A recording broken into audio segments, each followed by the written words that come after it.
Good afternoon, everyone. So my name is Chrysalin, and I will be your MC for this series of A5X, and a warm welcome to everyone here to NUS Enterprise. And just a quick note, before we begin our event for today, here are some housekeeping rules that I hope all of us can keep in mind. First of all, please set your phones to silent mode, as there is no recording or photo taking is allowed during the entirety of the event. And second, if there are any questions from the audience here, please keep in mind that we will have a dialogue and Q&A session afterwards. So please do take note of your questions, and we'll accommodate it during the session later on. Now, before we begin, please allow me to introduce first on what the Ascent Series actually is.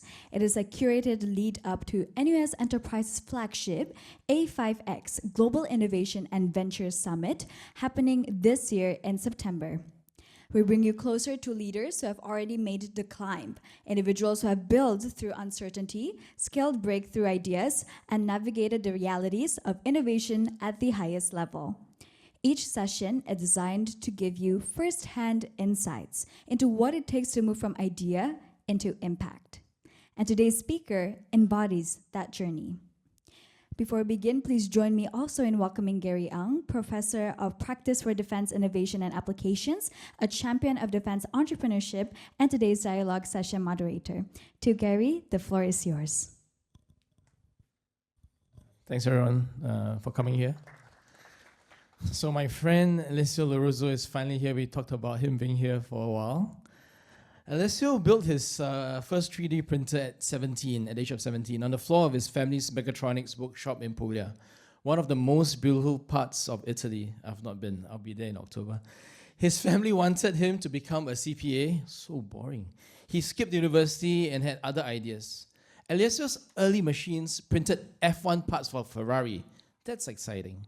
Today, backed by the Ferrari and Fiat families, his customers read like a roll call of the Western industrial base.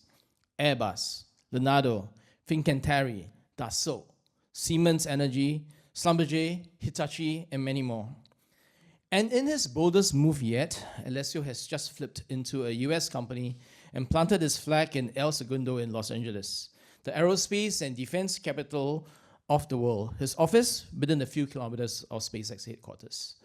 Most people will mistake Roboze as just another 3D printing company, and a very good one, and a very advanced one. It is not. In Alessio's words, Roboze is a production infrastructure company, one that is rebuilding the manufacturing backbone of the West, at a moment when fragile supply chains, over-dependence on China, and structural labor shortages have made advanced manufacturing an issue of national security.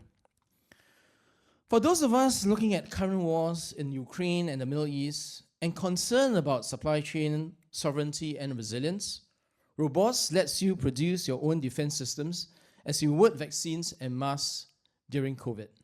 Please welcome the founder and CEO of Roboze, Alessio Lorusso.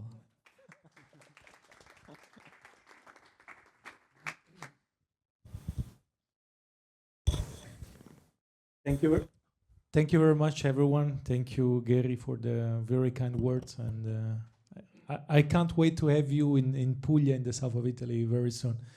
I'm very excited to be here today. I'll be happy to share a little bit more about our journey. Very difficult one. And I'll be happy to share with you some experiences and answer to your questions. But before doing that, let me just introduce who I am and what we do at Roboze. As Gary said, I started building my first 3D printer when I was 17 years old, so almost 18 years ago. It was a very long journey since that day. But I always had the passion of building stuff. So I used to build my own robots, my own mechatronics project. And the project of that summer was a 3D printer. Now, it can be obvious, but 18 years ago, 3D printing was really something, at the beginning of the journey, of the development. And I remember the 2 years that took me to build that printer as the most interesting years of my life, because I used to learn everything basically to advance with my project. Long story short, several years after, Roboze today is a player with operations in 25 countries in the world, supporting some of the major aerospace, defense, energy, global customers in the world in reshaping the way they produce parts for their systems. So the problem is what we all are seeing right now. The supply chains have been totally disrupted in the last years. The current model, the current manufacturing model and supply chain model showed all the fragilities, you know. We can't simply rely just on few production hubs in the world, and the West in the last 20 years outsourced the major production to other territories, mostly in China. The other problem that we are facing, and I'm seeing this with my eyes every day in Europe and in America, is that we don't have more skilled workers. Skilled workers are totally gone in Europe. Finding people that can handle up composites for aircraft is impossible today. And in the next 20 years, this will be a gigantic problem for the US and for Europe. So everyone is talking about increasing missile production, increasing helicopter production, but the reality is that this is going to be a chimera if we don't find the right solution to create the next manufacturing backbone for the next century. And this is what we are trying to do at Roboze. Manufacturing is now a national security stuff. Until yesterday was just, you know, the way to produce stuff. But today, we are all understanding that manufacturing is power, especially when it comes to aerospace, defense, and energy infrastructure. Having the capability to produce gives you the power, gives you that capability that today American and Europe need to have back. Roboze is building the foundation of sovereign manufacturing for world's most strategic sectors. So aerospace, defense, and energy are the most important sectors where we operate in, which are also the sectors that are facing the major disruptions in terms of supply chain manufacturing and skilled labor. Our idea is simple in the concept. Manufacturing needs to become distributed because concentrating production led us to the situation where we are today. So we don't need to concentrate anymore, but we need to distribute. Distributing strategic production nodes to avoid creating one single point of failure in the supply chains. And look what happened in Ukraine. I've lived this situation, you know, very close. Ukraine is very close to us. And having production in few sites is something that is putting the pressure on the manufacturing and supply chain. So our idea is simple. Production must be anywhere in the world, must be controlled, must be certified, and must be autonomous. We fully believe that you cannot automate things that have been designed for being very manual and operator driven. So for example, if you take composite production in the aerospace sector, it's something which is still done by operators. They handle up manually carbon fibers into molds to create the composite parts. These skilled workers need 7 years of full training before mastering this process. It's crazy. It's simple crazy.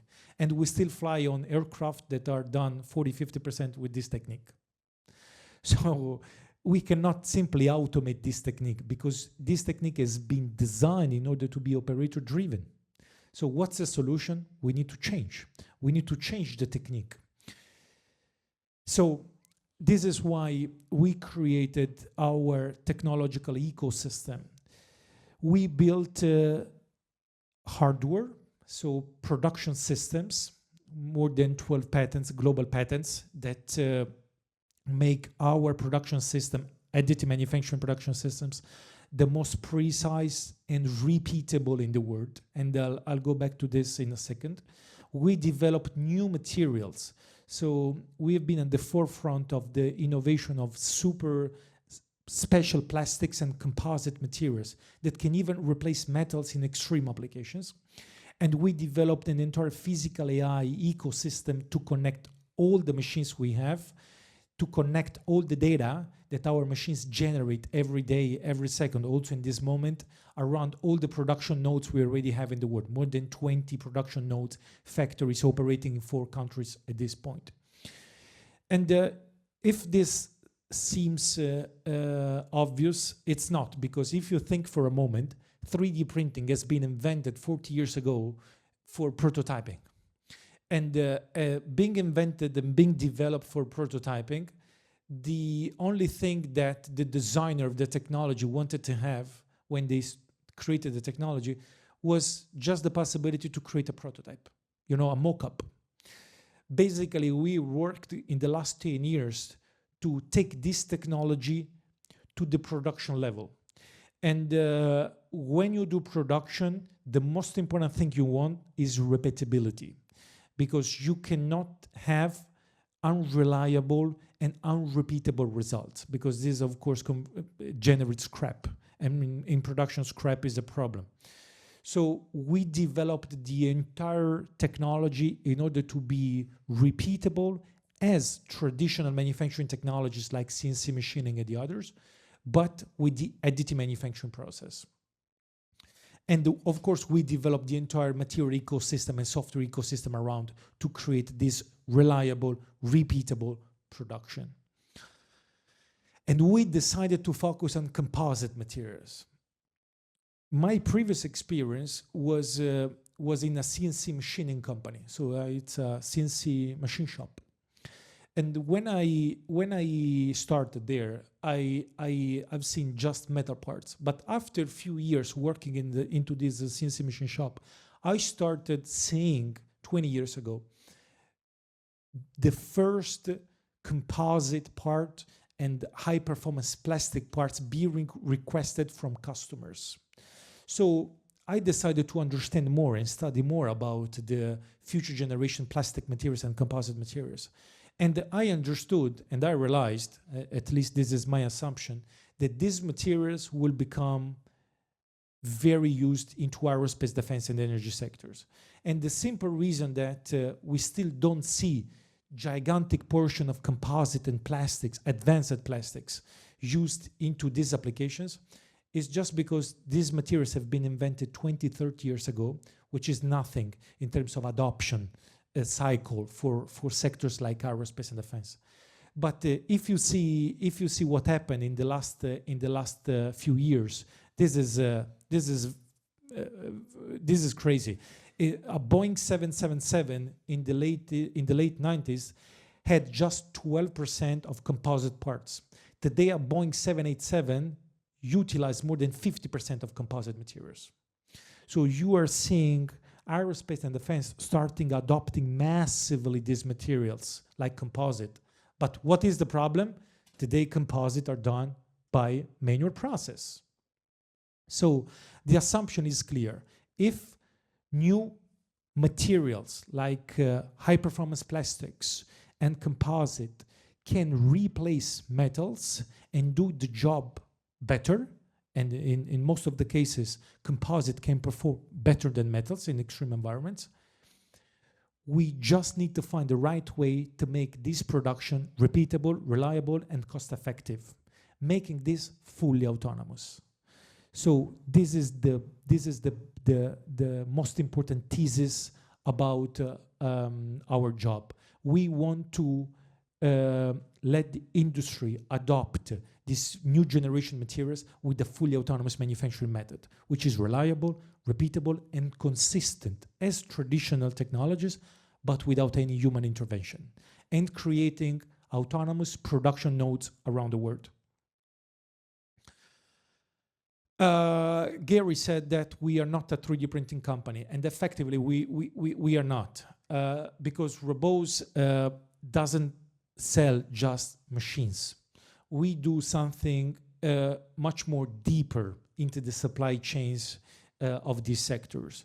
Because remember, we are talking about parts that fly. We're talking about parts that are installed into rockets, parts that are installed into hydrogen turbines. So we are talking about very extreme applications and very sensitive markets. So we do extensive qualifications of our technology stack, so production system, materials and software, with the OEMs. So with the companies that have design authority and manufacturing authority of their products. So we work with Lockheed Martin to qualify our technology for the Black Hawk, for the F-35 platforms. And when they qualify, it means that for years, they tested the technology. So they can rely on the mechanical performance, fatigue test, and all the things they need to do to fully qualify the technology and embed the technology into their product. This is what we do every day. And we do this with the largest OEMs in the world for aerospace, defense, and energy. Because qualifying the technology means that they are replacing techniques, materials that they have been used for the last 70 years, and they are qualifying our technology as the infrastructure technology for the next 70 years. So this is the most important part of our job. So effectively, we are not just a 3D printing company, because 3D printers, OEMs, they are just interested in selling the machine. We are interested in embedding our technology into the customer's programs and products, fully qualifying the entire ecosystem. What does it mean this from a business model perspective? It means that there is a gigantic effort that can take 2, 3, 4 years to fully qualify the tech, because basically, especially in the civil aviation market, companies test for 2, 3 years, simulating the 40 years life cycle of the part. So they do thousands and dozens of thousands of tests, which stress a lot the entire ecosystem. So this can take years. But from a business model perspective, this get us embedded into their products and into their programs. So then, once they qualify, they decide to build their own factories with our technology. So we have OEMs that have fleet of machines that produce parts 24 hours, 7 days a week, and in their countries, or they can also rely on our distributed manufacturing network. I was talking about the production nodes. The production nodes we have, more than 20 in 4 continents, are fully autonomous factories that we have around the world that are built with local partners that can serve the OEMs for local MRO and sustainment and spare parts production. We have machines in Nigeria for oil and gas production for Shell, for example. Or we have production systems in Japan, in Norway, in Mexico, in Chile. So we have factories around the world that are serving as a production distributed cloud infrastructure to produce parts, critical parts. I'll not go into the specific defense applications, but our technology today is used for secondary primary structures for UAVs, as well as fighter jet, aircraft, helicopters, weapon systems. And also recently, we also launched into orbit several CubeSat with European Space Agency, fully producing in terms of frame with our technology. So the materials have been already qualified for some crazy applications. From space to chemical aggressive environments to mechanical stress applications through the qualifications that I was talking before. And this is how it works. So we start with the OEM qualification process. They evaluate and they test the technology in real conditions. After this, they start the qualification process depending on the criticality of the applications. So for example, if it's a nuclear submarine, we have crazy requirements that we need to fill. If it's a rudder system, you have others. So we test and they qualify the technology for the specific applications that we are talking about and for the requirements that the technology needs to have to perform in that environment.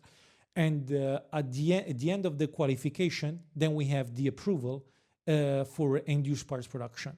And this is when we have the locked-in supply chain integration. So our technology gets spec'd into customers' program, helicopters, aircraft, whatever, which makes us, projecting the next 20, 30 years recurring revenue, because once they qualify, then we have the assurance that the customers are going to use our technology for the next decades. Here you can see some of the customers we already have: Airbus, Fincantieri, Leonardo, Hitachi, SLB, Dassault, Siemens, so energy, aerospace, defense.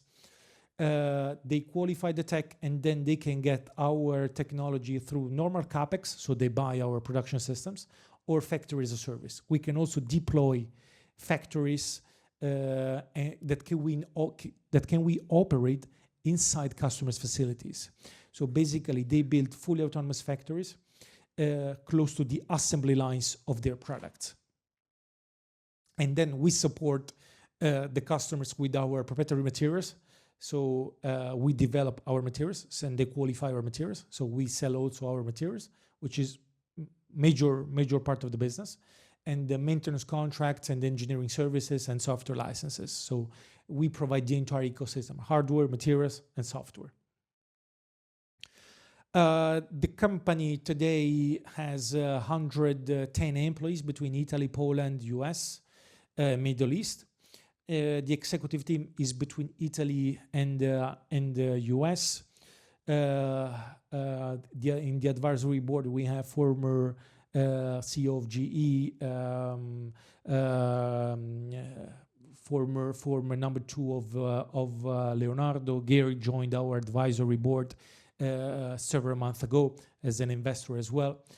And as investors, we have American, German, British, Italian investors, so prominent families like Peugeot family in France, Ferrari family in Italy, VCs linked with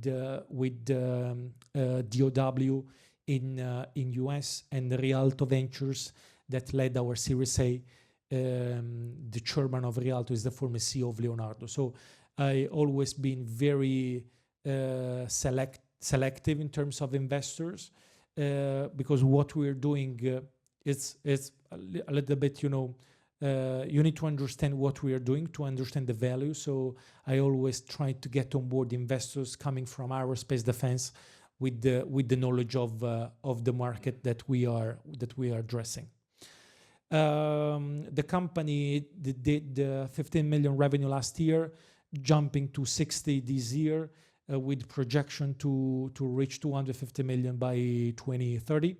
Company is already profitable, cash positive. So now we are getting ready for a major Series B, end of this year, beginning of next year, in order to being a little bit aggressive on the M&A strategy now we are putting in place. And we are very excited about the moment that we are living. I mean, everyone now is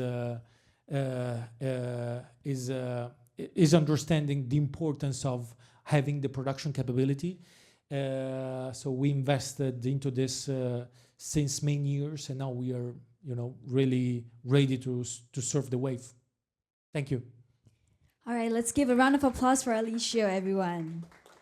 Thank you so much for the insightful sharing. While the team is preparing some chairs for the dialogue session, can I have a raise of hands who here owns a startup or maybe a company when it comes to 3D printing? Anyone in the 3D printing industry? Okay, who here thinks that manufacturing plays a significant role in the industry? Please raise your hands. Okay, awesome. All right, with that, we'll continue with our event for today, so I'll hand over to Gary to lead us with the dialogue session. Okay, very cool. Production capability doesn't mean that you have to produce. It's having the capacity to produce when the time comes. So there are a lot of implications when it comes to deal with government stockpiling policy and stuff like that. Yeah. So this is a very strategic capability that you can have. Seeing what's happening in the Straits of Hormuz and all that, you want to have sovereign capacity. All right, that's my response to what Alessio has delivered. Company is doing very well, and opening up the floor to questions, please. Yes. Thank you for a nice presentation. I saw you have Hitachi in your list. What type of components, if I may ask, do you make for them? So we qualified our technology with the railway business unit, so for trains. So we are replacing a lot of castings part, CNC machining parts, injection molding, thermoforming parts. They have big problems of supply chains. They have several manufacturing facilities in the world, one in Italy, one in Washington, but also in Japan. And they will also need to realize parts production and trains production in Saudi Arabia, for example, and UAE. So we work with the engineering team in Japan, in Italy, and in Washington to scout all the parts that can be converted into our technology. So we created a big digital warehouse and we started production already. We already have production systems deployed in Italy and US, and Hitachi is already producing parts for in-cabin interiors, class 3 and class 2 parts. So non-structural, non-safety critical, and semi-structural components. Myself, I'm more in vacuum technology. Just wondering whether you do any parts in high vacuum technology systems. For my knowledge, we haven't done yet in high vacuum applications right now, but happy to explore. Happy to explore. We see new stuff every day, so very happy to explore. Especially with a professor from NUS. Yeah, my name is Tushar Podar, and I am not from NUS professor, and I come from industries. And it so happened maybe about 3-4 years back, I was dragged on to NUS and then later on to NUS Enterprise. And I have already spinned off 1 or 2 through NUS Enterprise, and they're doing well. So leaving aside that part to introduce myself, I come from energy industries. You have spoken and also you have displayed some of the companies. Either I have worked with them or I have done business with them. You have mentioned SLB, yeah? And also you have mentioned about the Shell, the company I worked for earlier. So what exactly you have done, and especially the interest is that composite material and also bringing that manufacturing of the composite material for an application, bringing the AI on that level. It's a very important, and every company is looking for. Mm-hmm. Every company wants to come out of their legacy techniques and technologies and kind of manpowers they have. And so that give me a lot of the hope about your company. And I do not think it's going to be very difficult for you to reach 250 million by 2030. If you are well, still difficult, but You just made him very happy. okay. So the one which I want to know between these two, and then later on I will give you the area which you have not gone, but it has got tremendous prospects. Incredibly, people are waiting to get that part. Super, thank you. So coming back to the oil and gas, SLB and Shell questions, for example, with SLB, major oil and gas customer for us, we qualified our technology with their Houston office. Their engineering department is in Houston. And we initially qualified the technology for seals, gaskets, O-rings, bushings, swing check valves, antennas, covers. So all these kind of applications with the specific goal to localize parts production in Saudi Arabia for Aramco, and in Malaysia for Petronas, which we did. Because the idea of SLB was to digitalize the inventory and have the possibility to produce parts on demand, on time, locally, avoiding shipping, customs, tariffs, whatever. And we are delivering on that vision. So we qualified the tech, we deployed one production node in Saudi Arabia, which is fully up and running. And we already have a production node in Malaysia, in Kuala Lumpur, certified by SRB to produce qualified spare parts for Petronas. When it comes to Shell, they ask us to jump on a project to produce obsolete spare parts.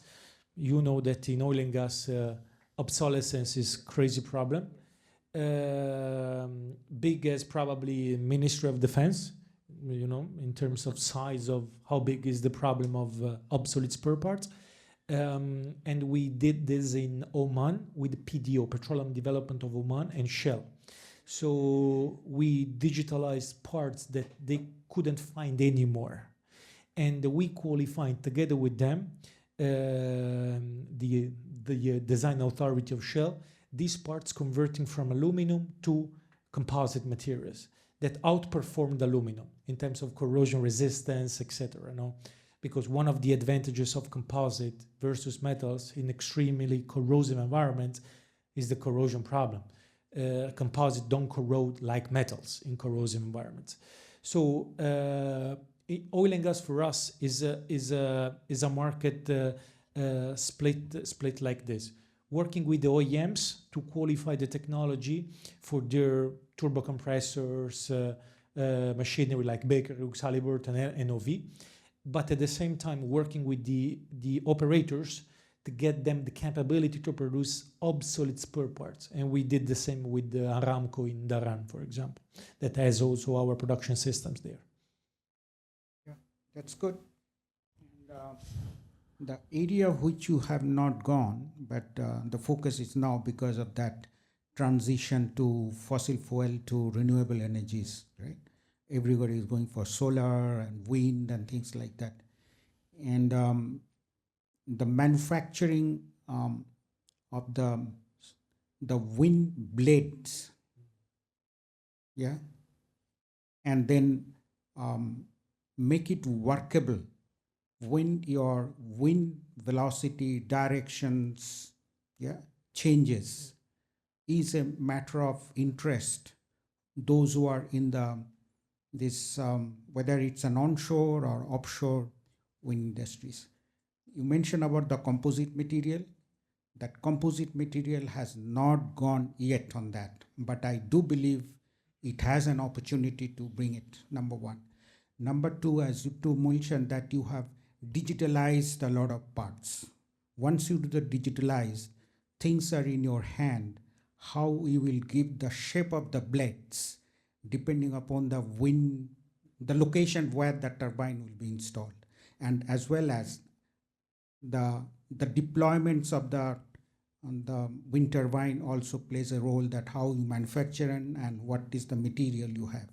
Especially in the offshore industry, if you can bring things which is less wet than the weight of the material currently in practice, it brings a huge savings, both in terms of manufacturing those assets as well as in operating those assets as well. So it has a tremendous amount of applications. And 3D printing, as you told, it's a 40 years old, people are working. I first came across 3D printing through NTU, maybe about 10 to 15 years back. And you are not on the 3D printing machine manufacturing, right? As you told, you are a technology driven, and you bring out a machine which serve the purpose of the technology which you are making it purpose to achieve the prosperity, right? Mm-hmm. So that way I believe that you have a lot of opportunity. Why? And you have mentioned that, leaving aside the aerospace and energy sectors is is also matter of interest to you. I'm pretty sure that you may be one of the forerunners, those who are in this particular market. Sure. Your digitalization and bringing the AI on top of that is the market that people are looking for. Sure. Thank you. Thank you. I'm Hadik. I run a company called Factorium. It's in a similar space. We don't have machines of our own. This is a really tough thing to do. Earlier you mentioned that the journey was difficult. Curious what the most difficult years were for you. And second, you talked about going from 15 to 60 this year. So that's 4x growth. What do you think has changed this year that's allowing for that growth?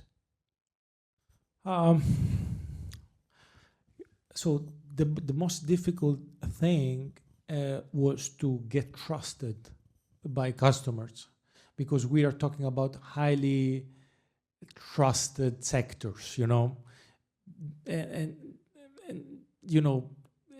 getting in with Airbus, with Saab, with Leonardo, with Lockheed, it's very tough, because their selection process they have is crazy, and this qualification process are very tough, and they require a lot of effort. So it took years of effort for us. So the growth that we are experiencing this year is simply the result of the last 5 years qualification journey and effort that we put into this qualification. Our business model is made like this. We do these qualifications, and every 12 to 18 months, then we get this big contract after years of qualifications. So this year is going to happen the first, but we already have additional 7 in the pipeline that probably we started 2, 3, 4 years ago. So it's just a compounding machine, that becomes the business. Yeah. Another question I had regarding the materials, because these are proprietary materials. So how do you look at having these materials sovereignly available? So do you intend to approach it as stocking, or you have some way to actually locally produce these materials? Yeah, that's a good question. So we have production capability of materials in Europe right now, but next year we're also setting up a production line in US. And we have several conversations now with the OEMs to localize materials production in the Middle East, for example. We are very flexible for that. We can basically localize where there is sufficient demand, and of course have a good return of investment of the infrastructure to build materials. But yes, this can be made everywhere. We also had requests to localize this in Singapore. So we are now understanding, how much is going to be the demand to justify such an investment. But that's feasible. Hi, thank you for the presentation. My name is Jia Hao from NUS Enterprise. Actually, we started building my startup, building 3D printers also. But so we got outpaced by the competitors from China. So last time, 3 years ago, we started building 3D printers ourselves for architecture students, combining laser cutting, pen plotting technologies into one. So now we pivoted into intelligence, networking, collectibles, or items using 3D printing technology as tools. So there's a kind of a relationship or connection I have with you. And I have one question, is that if you had to describe your company's moat or the age of your company in one single word, what would it be? And what makes the most genuine difficult for your competitors, especially well-funded companies from China or the Western side, to replicate whatever you have done over maybe 5 to 10 years or 3 to 5 years time? So what is the genuine difference between you and the competitors?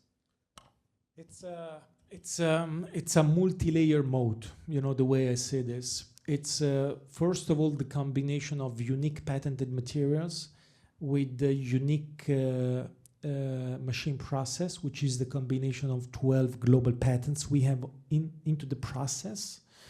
of our machines and software. So the combination of this technology stack, which is then qualified specifically with OEMs. So when OEMs qualify our technology, they specify the machine model, the material formulation, and the software version that we provide.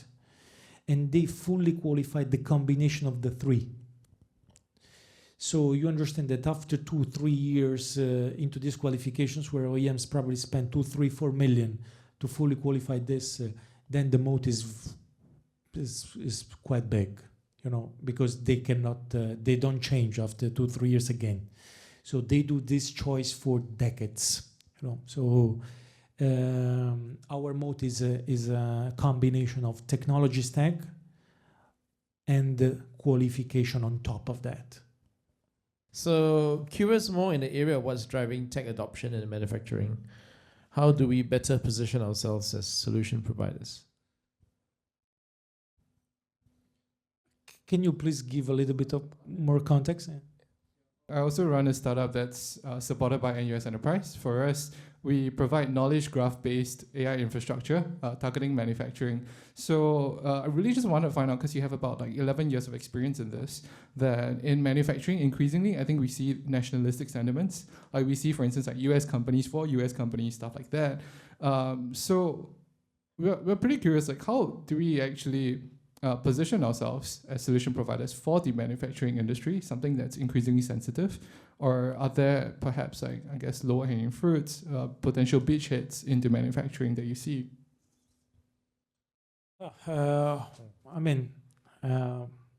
Manufacturing for these sectors is very tough, you know, as you know. But there is no better time than this, you know, because we need to change things, because otherwise we will not be able to produce anything in Europe and in US in the coming 10 years. So it's true, it's tough, super highly regulated, but everyone now is looking for a solution. So if you bring to the table of the large OEMs, the primes, as well as the new defense tech scale-ups that can give you more velocity, the right approach to drive the cost down of supply chain manufacturing and do things differently compared to the past, they will hear you, for sure. And you know, there is a big example about how things are changing in US with Anduril and Saronic. You know, these companies are completely revolutionizing the way they design and produce stuff for the DOW, you know. Switching from cost plus contract to we found ourselves, our research, and we developed the products that we think are going to be the good ones. And this tells you everything about how it's changing the aerospace and defense. So the moment is the right one, but you really need to give them cost reduction, lead time reduction, because this is what they're looking for. And if you find a way to translate your solution into lead time and cost reduction, they will hear you much more than in the past, because now everyone is in the competition to get the first the next contract, you know. Because when these companies like Anduril, Saronic are starting winning 20 billion contract with US Army, you know, also the primes need to change the way they do things.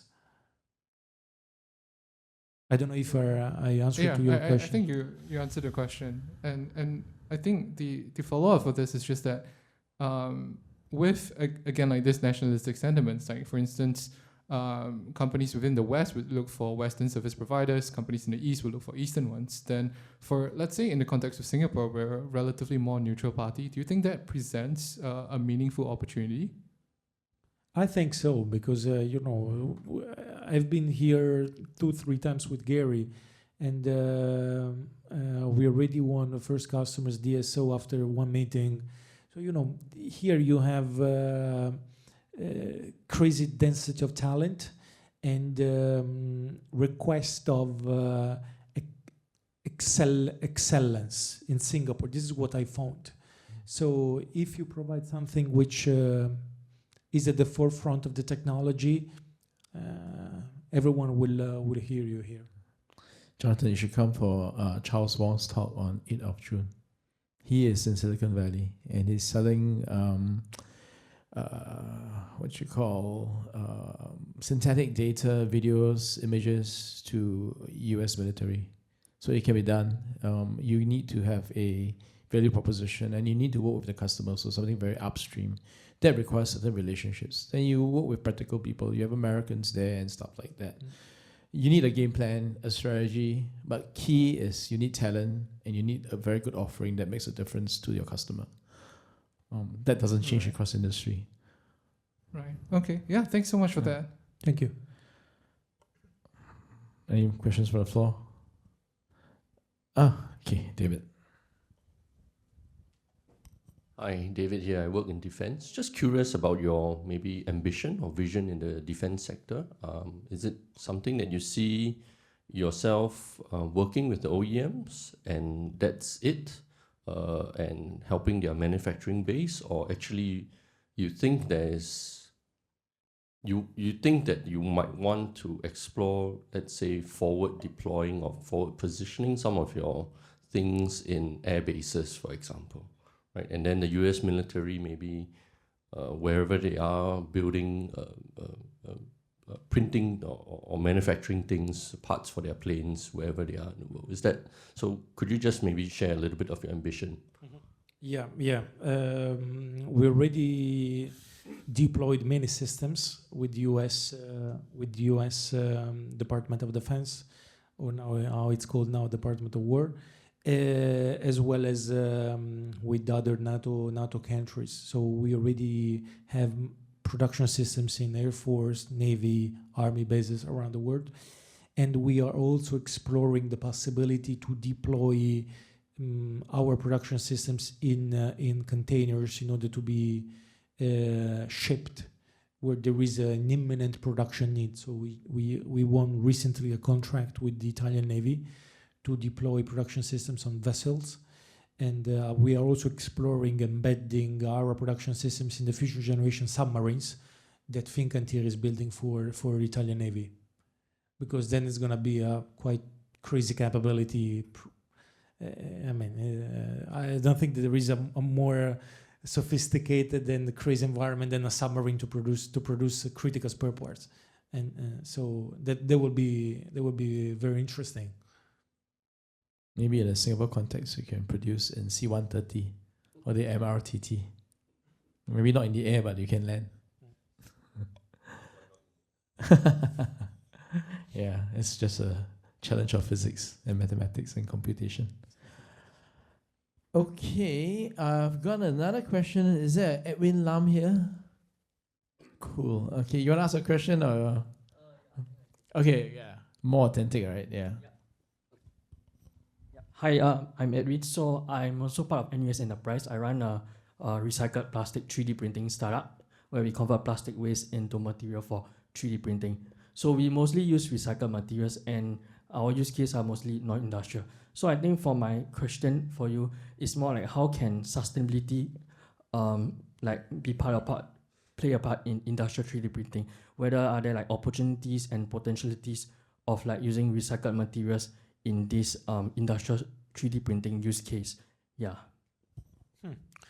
That's an interesting topic that we've been exploring for the last few years, because we have some customers that ask us to study the possibility to use recycled materials for less critical applications. So of course we are not talking about flight-worthy components or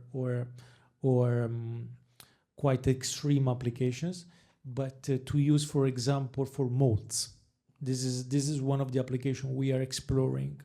Thermoforming molds or composite molding. So we are doing a project with Leonardo in Italy and Airbus to do this. So I see very nice opportunity there, which is going to make the cost of the mold even less than the original one. So it's going to make, it's going to provide a cost benefit, because I firmly believe that environmental sustainability must be linked with another benefit, because otherwise cannot scale. So we approach this. Okay, this is environmental sustainable, but needs to be financially sustainable and interesting for the customer, because if they pay less, then everyone will hear you. So this is what we are doing with the molds application. Effectively, the material that we sell for this costs 30 to 35% less than the virgin material to do the molds.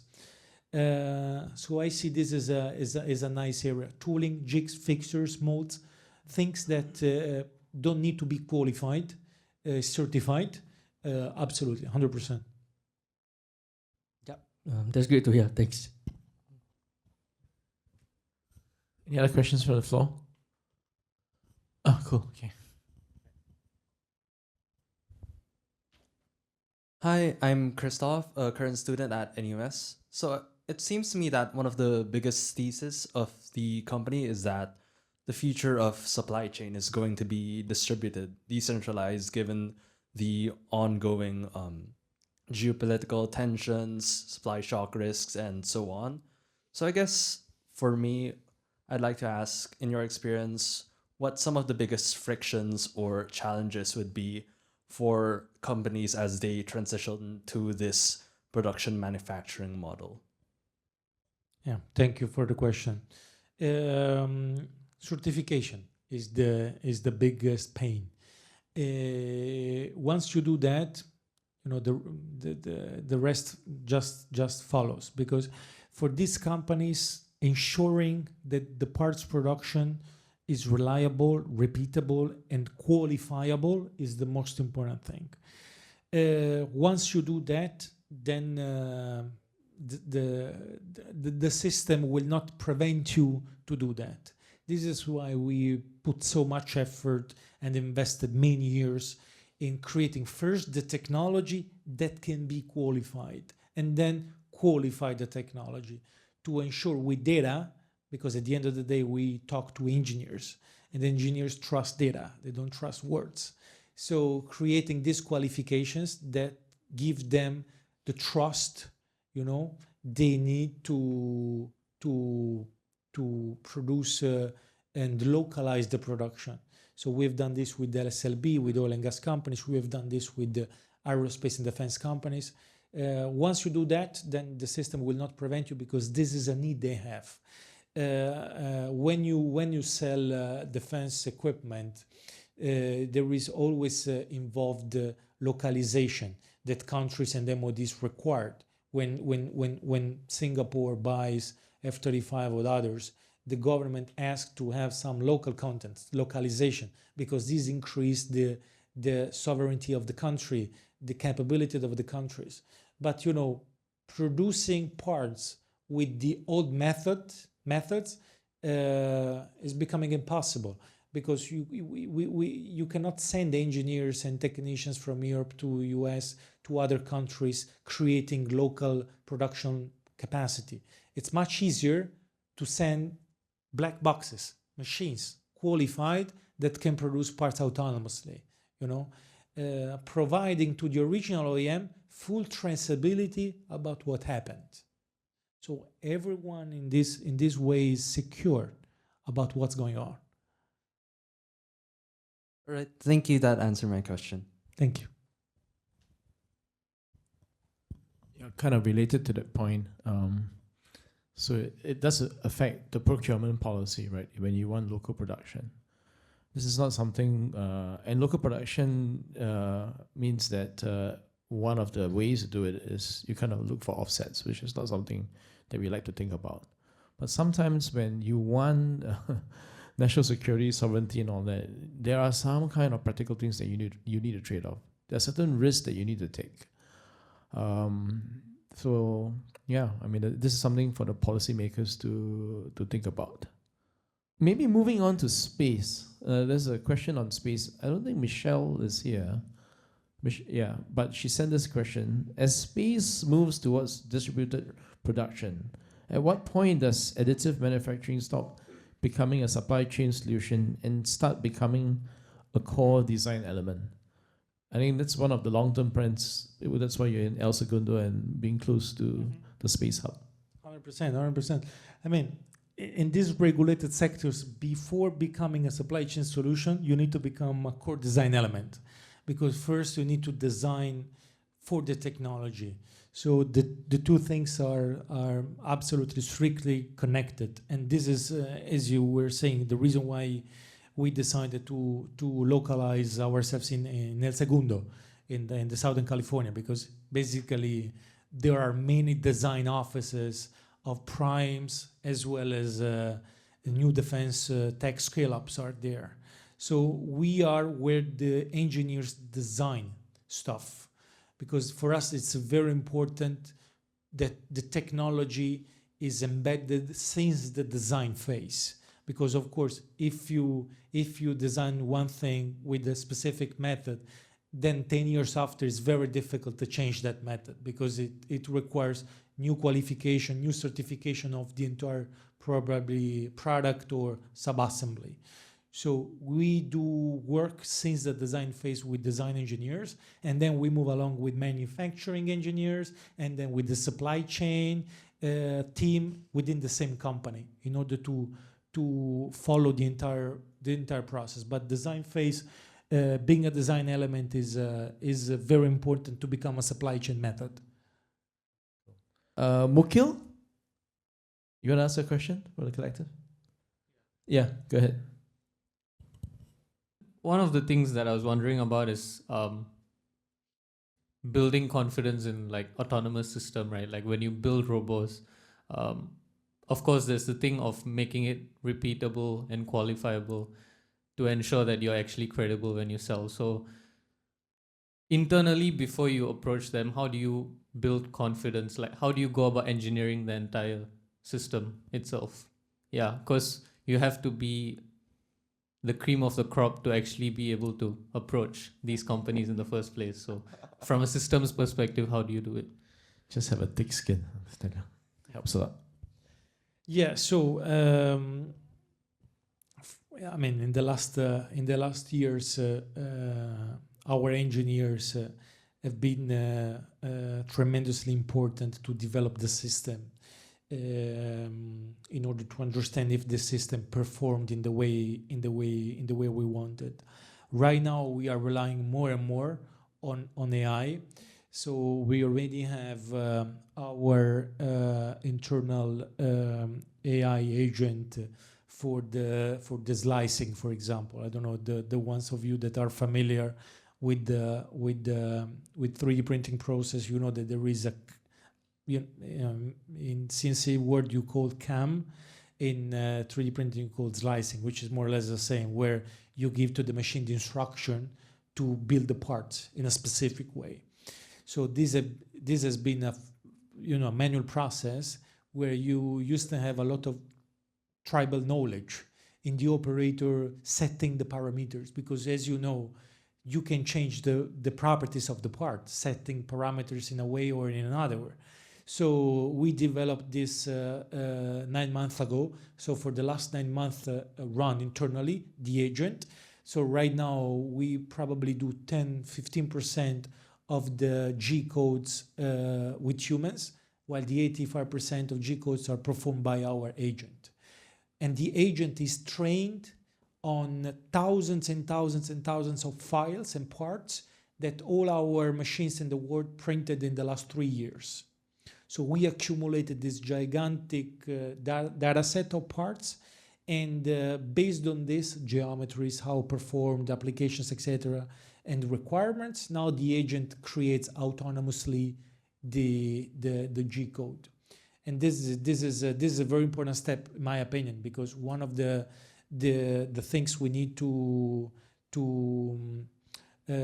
advance is the intelligence in the operator, which is today a big bottleneck for the technology, because you need years of knowledge about how to set the right parameters to reach the the performance you want. And of course, if we make this fully autonomous, so machines are deciding autonomously how to produce a part based on the collective intelligence that we have around the world, this is gonna make a step further, in my opinion. Any follow-up to that very profound idea? I'm also building an agent to replace myself for my defense incubator at my hackathon because I'm losing memory and connection as well as VH. Yeah. Okay, cool. Yeah. Now you're saying 10% is still humans, right? Yeah. So, yeah. So we are building two systems in-house that we are equipping with physical AI sensors. So basically, until today, the final judgment is being done by humans that at the end of the printing job, selected few parameters and provided a feedback to the system. The part is good, the part looks ABC, etc. But now we are building two systems internally, equipped with infrared cameras and other sensors that are judging the part in a very objective way.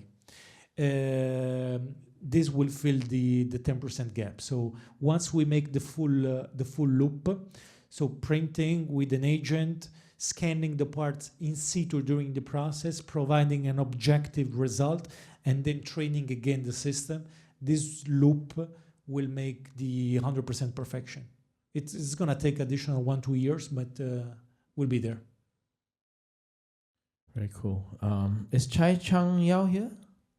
You can ask your question. It's a good one on the future of engineering. Yeah. I think this is also and maybe you can combine it with your physical AI. Yeah. Yeah. Hi. You can call me. Okay, CY. Yeah, you can call me CY. We're kind of working on kind of like the cursor for hardware. We help mechanical engineers be like the co-pilots. We should talk after this. Yeah. So it's also more towards your personal, how you started as well. When you also combine with the AI, how do you get trust from manufacturers in the first place when you mentioned something about AI? Because I think for human judgment, there's a 50-50, but as the more data we get, the accuracy gets more than 50. Yet the impression from engineers which are using legacy systems and in traditional industries think that current AI is slop. So how do you kind of convince and lower the barrier to this adoption that you mentioned? Well, we don't mention AI to our customers. I think that the solution is just embed this into the products and having them getting the benefits but not the burden of understanding how to use, how to implement, etc. So everything that I described is done with selected customers that accepted to be part of the program and with our internal capacity. But the ones that will benefit from this will be the Airbus, the Leonardo, without even knowing that the system was built with this AI on board. Then, of course, there is a security stuff to be discussed because these systems that perform in these environments, in these facilities, cannot be linked with the web, cannot communicate anything because they are part of classified facilities. This is why I think that this must be embedded into the machine, but without even mentioning to them that you want to use AI, etc. You just need to deliver a system which is built on this. And that's it, because otherwise the adoption, the friction of adoption will be very high, because then tons of questions they will bring to your table. How you do that? Who writes the algorithm? Is an application layer? You own the AI, the engine, etc., etc., etc. So. You need to figure out a way to provide them the benefit, but without giving them any excuses to say no. It sounds very much when I was a civil servant. I tell my boss, anything good, any credit you take, anything wrong, just blame me. Yeah. But I'm not sure that it works like this in the private sector because you need to be paid. Yeah, and I need to get promoted as well. Yeah, so that's why I'm here as a professor for practice. Yeah, any more questions? Yeah, go ahead. Yeah. Can you use the mic? Yeah. Sure. Curious about customer acquisition, right? So you operate within legacy industries. Just wondering how your business model has changed from day one, right? When you first land your first customer. I imagine it's crazy because you're operating like in the deep tech space. It's very hard to translate what you're doing to your customers. I think for some startups here as well, there's a big challenge that they face. So just curious, how has it evolved over the years and how have you managed to sort of grow and scale your customer acquisitions? Yeah. Yeah. So the first customer, which was Leonardo for us, was very very tough. But once we got them, then the others were, I don't want to say easy because nobody's easy to win, but much easier than the first. Because in aerospace it works like this: when you have the first, saying yes, this thing works, then all the others will follow much easier. Because again, it's about trust.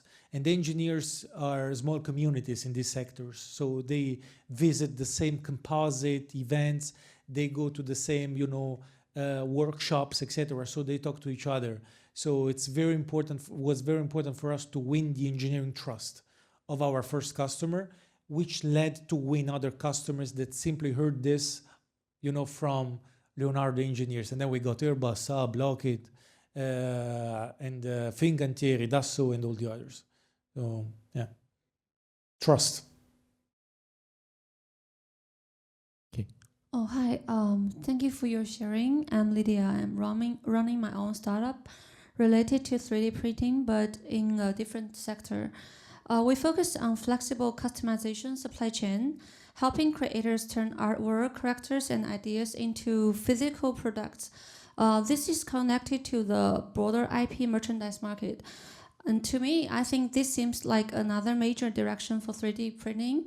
More creator-led, small batch, customized, and consumer-facing. So I'm curious, I have three questions here. How do you view this kind of direction? And second, did Roboze ever considering this kind of market in the very beginning days? And third, why did you eventually choose the industry high-performance manufacturing path?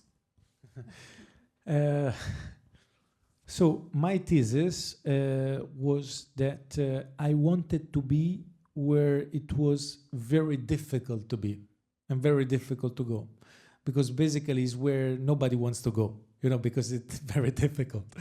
But I thought that if we were able to demonstrate, the process reliability and repeatability and win the first customers, then the rest would eventually follow. And this is what happening.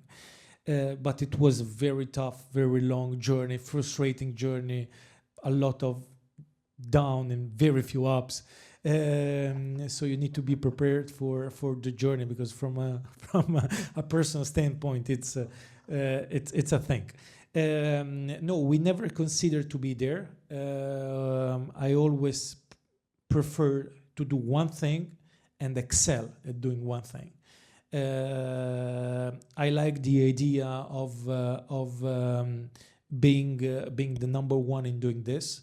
And I think that if you want to dominate a sector, you just need to concentrate, you just need to focus on that, and you need to win that sector before thinking to move to the other one. So never consider the idea, because there is a still very long journey for us, but it's super exciting. And the good thing about this is that you don't have, all the burden of qualifying, getting into this crazy industrial environment, which is a good thing and a bad thing. Bad thing because you don't need to wait years to monetize. But the question then for you is how to protect your market. How you become unique to your customers and how you create a moat with your customers. In our case, is the technology and then the qualifications built on top. And what question for you? What is in your case? Yeah, of course.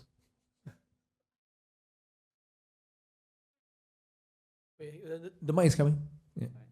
We're more like a platform that we combine all this kind of supply chain like yours together on our platform. So we do not provide this kind of supply chain.